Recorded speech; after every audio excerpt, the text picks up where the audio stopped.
So today's review is a Mancera fragrance, a very interesting one, Roses and Chocolate, if it'll focus. There we go, Roses and Chocolate. I'm actually very interested in this one, mainly because it's a chocolate fragrance, and you really don't come across chocolate that often in fragrances.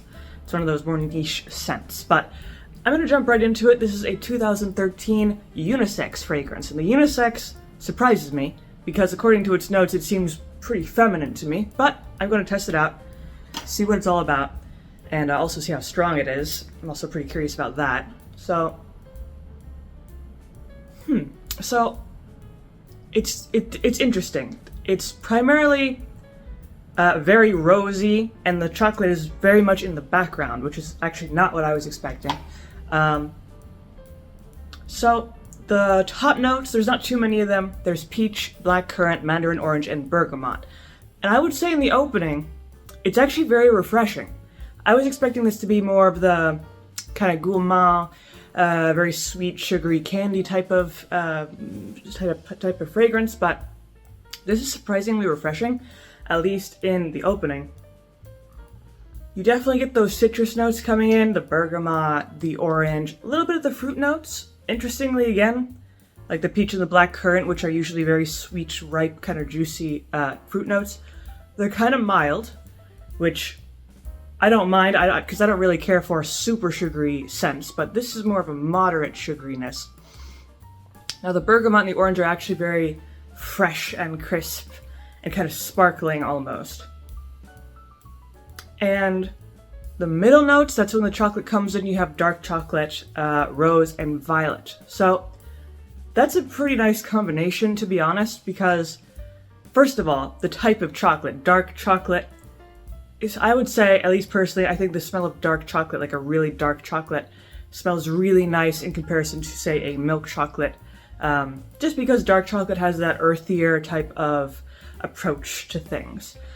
Then mixing it with the rose and the violet, but especially the rose, very nicely balanced. Now, the violet is pretty faint. The rose is mainly the dominant floral note here, mixed with the chocolate, which is way fainter than I was expecting this to be. But it's not a bad thing, because sometimes chocolate notes can be super powerful, and when they are like that, they can also be super synthetic smelling. This is actually very natural smelling so far. Then there's the base notes. There's only 3 of them: vanilla, white musk, and cedar. So I would say the cedar comes through a little bit, definitely. It's probably one of the more prominent base notes. Then a little bit of the vanilla. The white musk is kind of lost in the mix here, but overall, the notes that really stand out, and this fragrance will evolve over time, but at the moment, the notes that stand out the most, I would say, are the citrus notes, the bergamot and the orange, the chocolate a little bit, not too overpowering, the rose, and then the cedar. So this whole thing is actually very different from what I thought this was going to be. Because when I saw Roses and Chocolate, I was for sure expecting this to be something like La Vie est Belle, super candy, dessert, edible type of smelling fragrance. However, this has completely subverted my expectations. This is actually very natural smelling, which I didn't even know you could do that with a chocolate note in the mix, but you can apparently. And because the rose note and the citrus note, they're a very natural smelling, obviously kind of on the lighter side, but still prominent enough to stick around. Meanwhile, you have the dark chocolate, which instead of being kind of sweet chocolate candy bar sort of smelling, it's actually more of a like cocoa powder, not really that sugary, more of an earthy, more natural type of scent, which I really like. I think that's a fun approach to a chocolate note. And then of course you have the base notes, which the base notes aren't super strong. Like I said, the cedar kind of presses through the most, with a little bit of the vanilla. But overall, and actually that rose note does come through more than you would expect. You would expect that rose note to get buried under some of the heavier notes, but it doesn't. It really kind of just hovers through and through the whole fragrance. I really like it, actually. I was not expecting to like it as much as I am right now. Now, the longevity on it, this is actually fainter than I would think most people would anticipate. It's not super weak, but it's not super strong. It's definitely more of a moderate, I would say pretty average longevity. Maybe around 6-ish hours.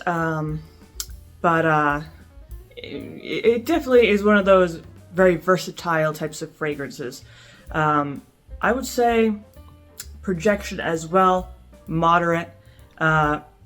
People in your general vicinity will pick it up, but it's not gonna spread across the entire room or anything. Now, in terms of when and where, how to wear it, like I said, this is versatile. You could pretty much wear this anytime, anywhere. Obviously, it's named Roses and Chocolate. It's kind of like a Valentine's Day sort of idea, the vibe. But I would say, again, because it's not super sugary or like candy or anything, it's more natural. You could pretty much wear this all the time. It has the earthiness of the chocolate and, you know, the cedar and things like that. So it's warm enough for, you know, some colder weather, but it's also refreshing enough from the citrus notes that it's also good for warmer weather as well. So it's kind of an all-purpose sort of fragrance in that case. Now, in terms of its unisex capabilities, because I was originally expecting this to be pretty sweet, I would actually say this is actually a pretty good unisex option. Now, it is still a little bit feminine leading, which I anticipated, but overall, in the general consensus of things, it's still a pretty good unisex scent. Again, the main notes that come through, the rose, I mean, that's really going to stick around the most. It's a pretty faint rose. It's not, again, it's not a sugary note at all. It's just a very natural, if you smelled a rose in real life, you know, that's how it would smell.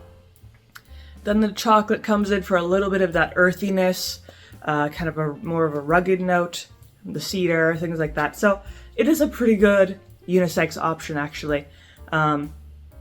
Which is nice. The only thing I wish is that it would be a little stronger because it's actually relatively faint, which is nice if you're looking for that more subtle approach, you know, as a more natural smelling fragrance. Maybe you want something a little more subtle like this. But I personally wouldn't mind if it was a little bit more intense because, like as it is right now, it doesn't have great projection. But again, as a more subtle option, this is actually pretty good, especially if you want something more unique, you know, throwing in that chocolate note with the rose, that sort of thing. But in general, this is actually a really good fragrance, much better than I was expecting it to be. But if you like this video and you found it helpful, of course you can leave a like, maybe subscribe, and I make videos throughout the week, so stick around for those.